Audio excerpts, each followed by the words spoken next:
Good morning. This is the 84th day of Russia-Ukraine war, resistance to Russian aggression. This is a very important day. Media Center Ukraine Forum is working. I am Vasil Samakhvalov.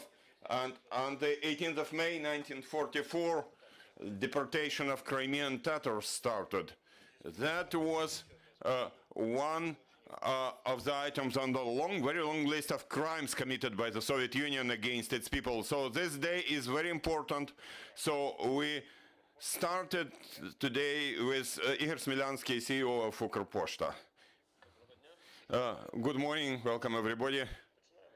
Let's start. Mr. Smelyansky, I think that the main thing we can start with is how does Ukrposhta, Ukrainian postal company, work today? Maybe the main trends of the last week.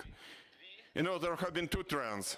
First, we have been trying to stabilize our operations and to make it as close as possible to how it went in peaceful times. For example, we have set a goal until the 1st of June to get back to the delivery terms we had before the war, of course, in those territories where it is possible. On the other hand, we continue to do everything possible and sometimes impossible in order to care about our citizens on both sides of the conflict lines. For example, today pensions have been delivered. I just got a message. Pensions have been delivered also in territories which are partially not controlled, temporarily not controlled by Ukrainian government. Same in Kherson province.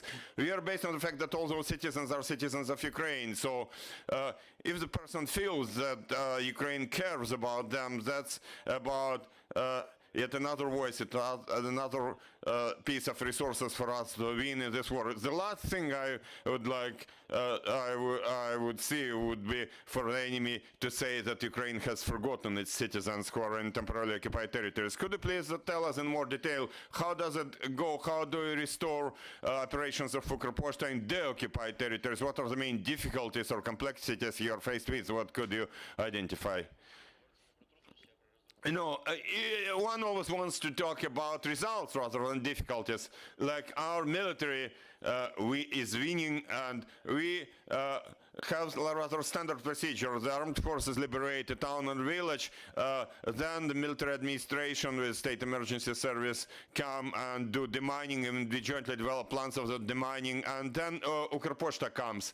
First it comes with its mobile offices, which can work even without any communications, without any electricity supply, without any heating. So our mobile post office comes, and it's in 2-3 days after liberation. They bring food, they bring pensions, they bring subsidies, so that people would feel that Ukraine has come and peaceful time has come.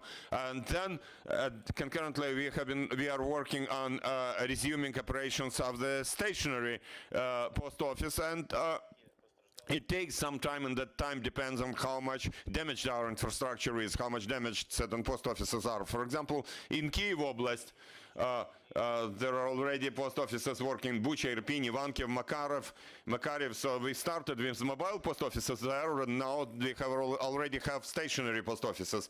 Literally yesterday evening we were developing a similar plan for Kharkiv and Kharkiv Oblast, and we have set a task for ourselves. Until the 1st of June we should resume operations of the whole Ukrposhta network in Kharkiv wherever possible.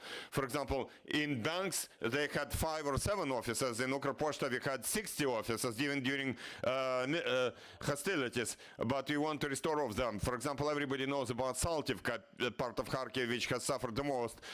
We can come there with mobile post offices first, and then we'll open stationary post offices. Now we have been working with the military administration. This morning we were discussing the plans of delivering pensions to rural areas of Kharkiv Oblast, which have just been liberated.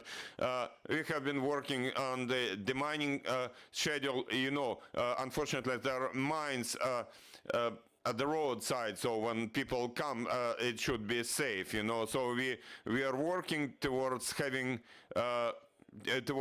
enabling people in Kharkiv Oblast starting from next week to see Ukrposhta cars also in villages. Now about parcels, you said a couple of words.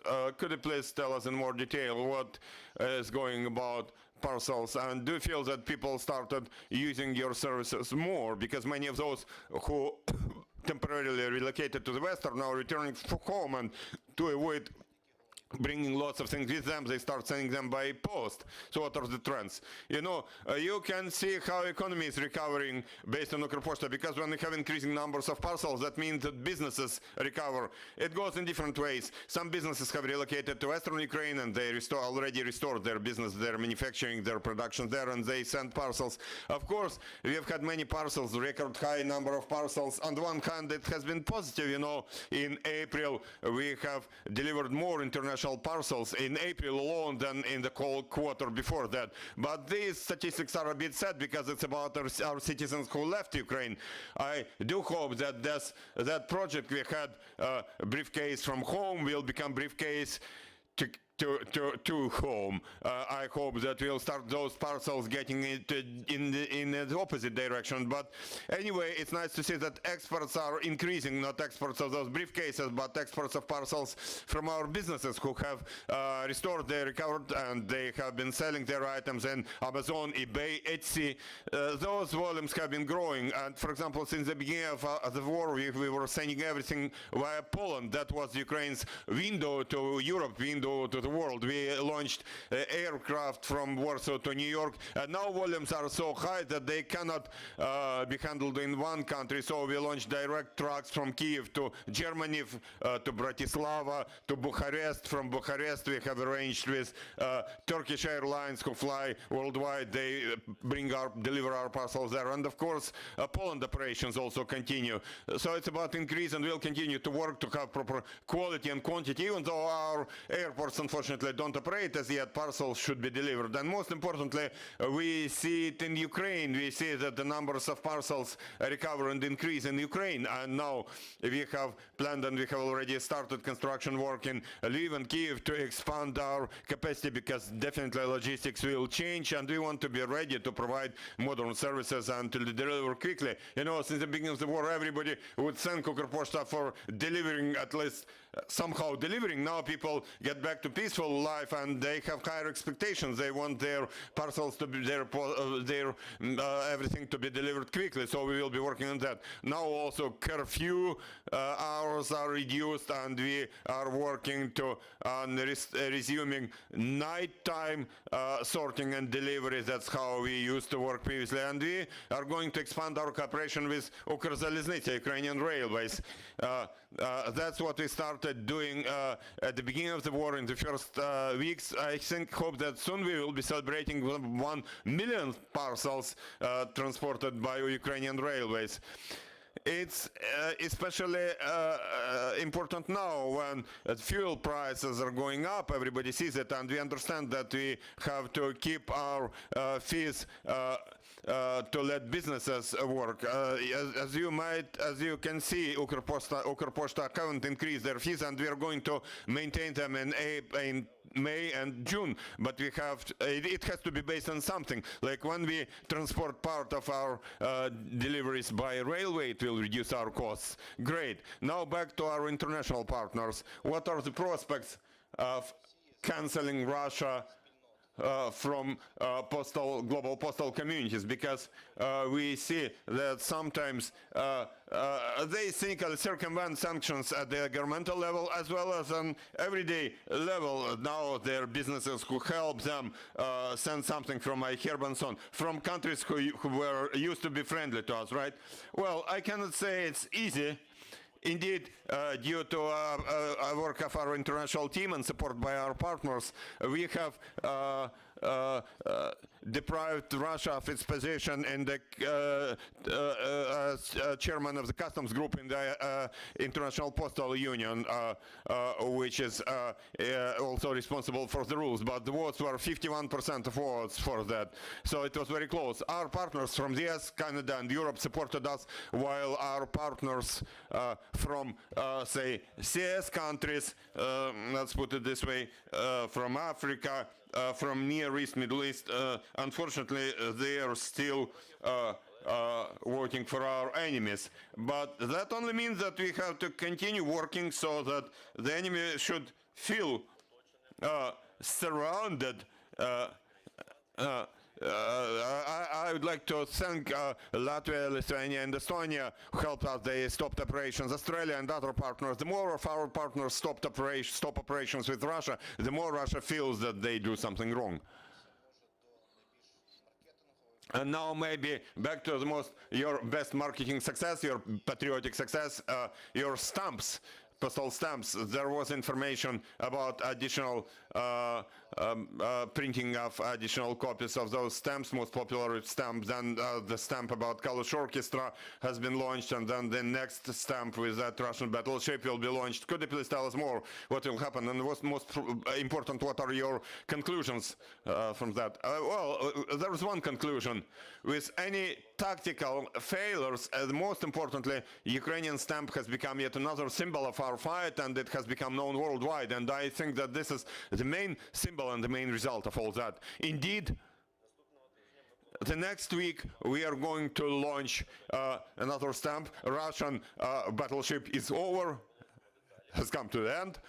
Tomorrow we'll announce some details, and I can tell you that next week there will be 40 days since that Russian battleship sank, and I think it's good to celebrate that event with our next step. There will be 5 million copies of that, so I hope that everybody will be able to get it, and it will be sold in different venues. This is one of the lessons we learned, because indeed Russian cyber troops have been attacking, trying to bring Ukrposhta down, but it will be sold in 5 marketplaces, including international ones. We'll announce details tomorrow, and it's much more difficult to attack 5 marketplaces rather than 1. So I hope we will learn take those lessons into account. Now about Kalush Orchestra, indeed, we will be working with them and with Eurovision, because we have to consider intellectual property rights, because we are going towards Europe to launch stamp with Kalush Orchestra. And I am to remind you that the voting continues. It will end on Saturday about the next stamp to be launched, and everybody can join. I checked yesterday,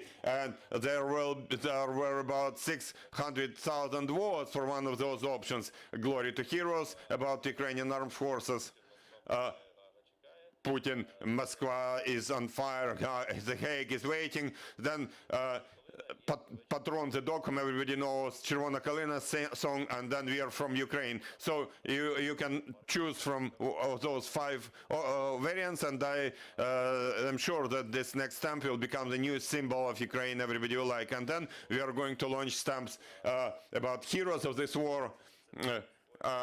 First of all, about our military, about our doctors, about our railway people, and about hero cities, all our hero cities which deserve a separate series of postal stamps. We have become that, we realized that the stamp becomes a symbol, so we are very careful about images we use, but we have lots of plans, and these new marketplaces we are to launch will make it possible also for our diaspora to buy those stamps, for those people who are not in Ukraine now, who have temporarily, I hope, left Ukraine. Well, I'd like to wish you that Ukraine and Ukrainians would bring you more grants to launch such stamps. Any questions? Thank you.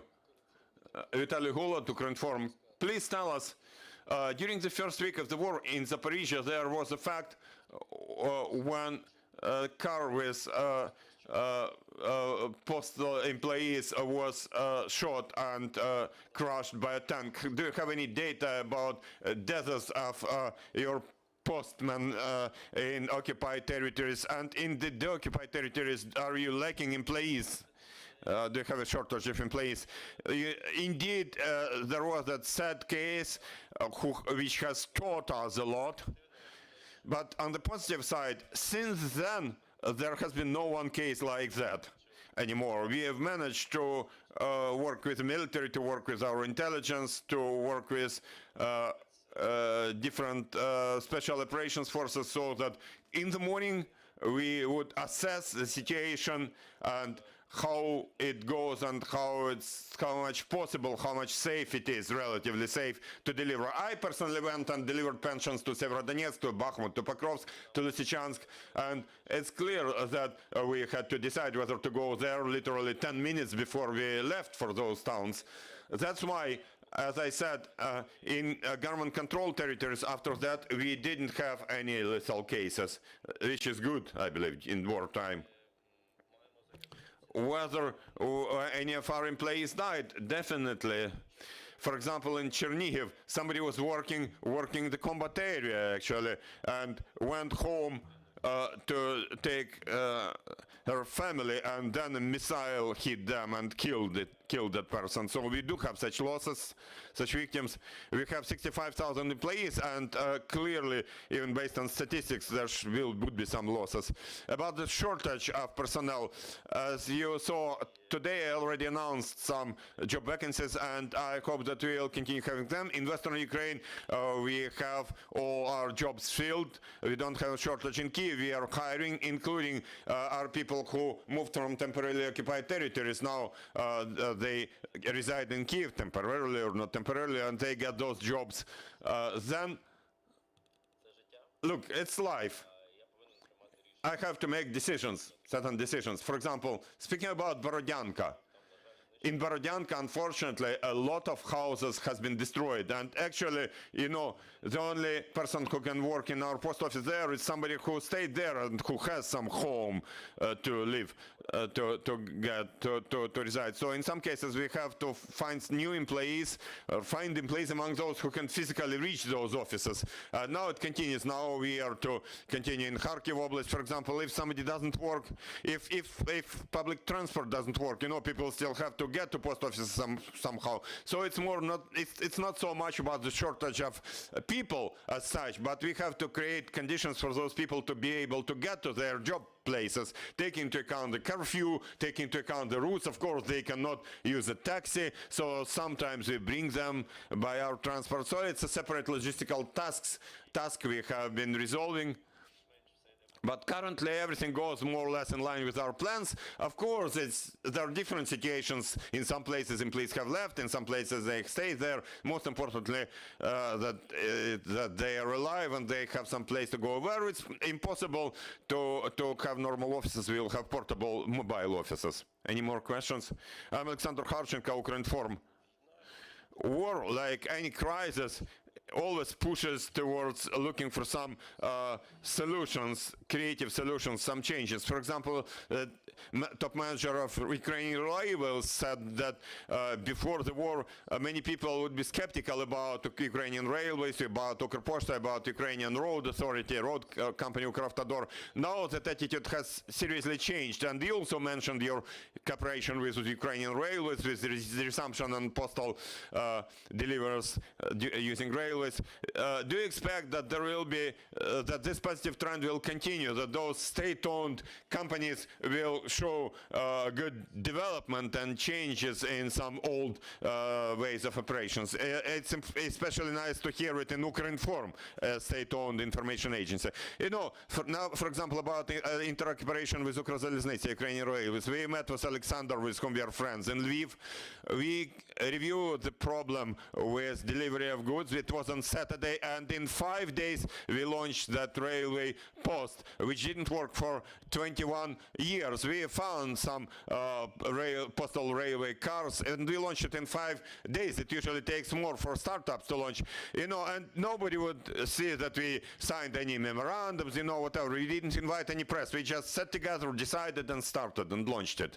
So I think that indeed, first of all, the attitude changes, people's attitude changes, and my view is it all depends on the people, it all depends on the team, it depends on the team working there.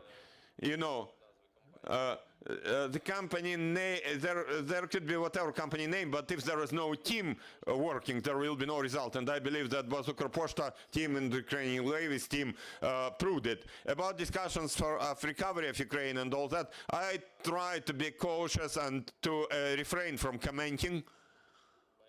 My work is to work in such a way that Ukrposhta should work.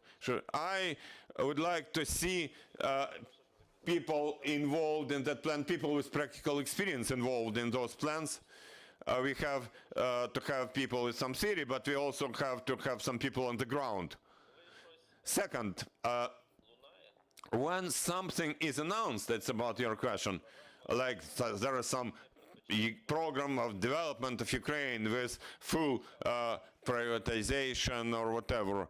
That's an interesting statement, but I propose to everybody, next time I go to Donetsk and Luhansk Oblast and I ask authors of that statement to come with me and let them show me how many private companies are now operating in Severodonetsk, in Lysychansk, in other towns and cities. How many banks, private or non-private banks, how many shops, stores are open there, how people get food or services or cargo deliveries there. And when they find a lot of private businesses there, then we will be talking about privatization.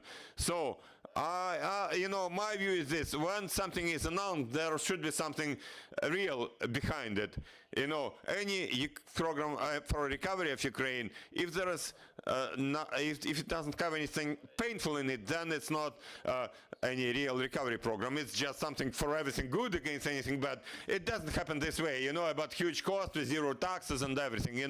If you were to have some oil and gas, some natural deposits, then such program could work. But now, in our today's situation,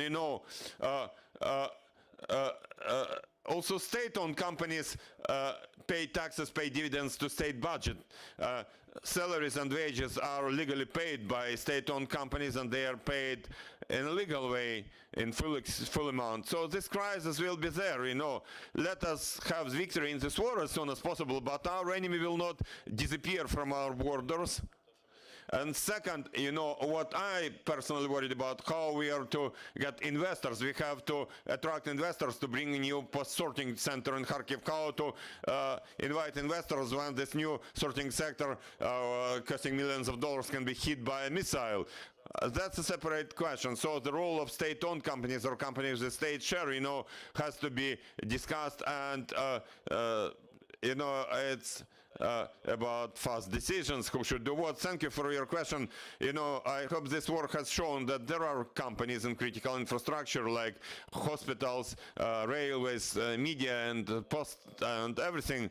And our task is to work in line with people's expectations, to show every day how we work. Ukrposhta had the broadest networks in the very first day of the war. I closed all our offices and we opened them next day. And on average there were 5,000 stationary offices and about 10,000 mobile offices working every day.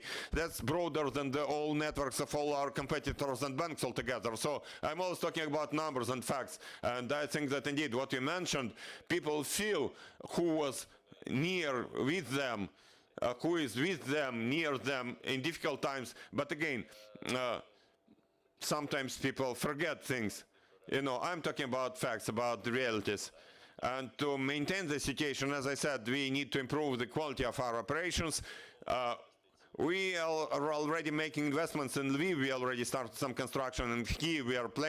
We are working with foreign donors, with investors. We don't ask for money. We ask for equipment. We ask for vehicles, because previously it was possible to go somewhere in 6 hours. Now it takes 12 hours. It means that we need 2 cars or trucks, 2 vehicles.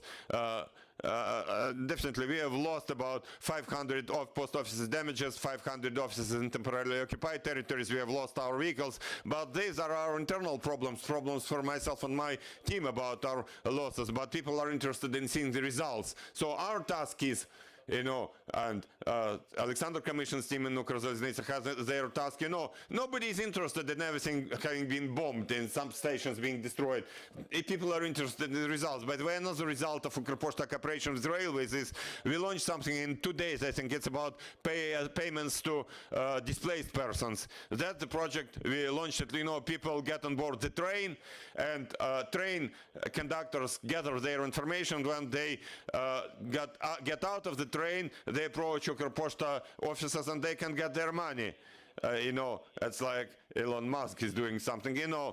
When people want to do something, when people can work without any memorandums and whatever, they just want to help people. We have contradictory laws. If you read what is in the laws now, it's about some critical plans or something, you better don't read it. So I am working under one simple rule. If it works, if it helps people, if it helps our citizens, we have to do it. And then it's very easy to make all decisions. Thank you. Thank you. Any more questions? No more questions. Then we had Igor Smelyansky with us, Director General, CEO of Ukrposhta, the company who has been doing huge work to bring Ukraine and Ukrainians together during this difficult time. We are to have 4 more events today. At 1 p.m. we'll have Akhtem Sitlabayev, Ukrainian actor and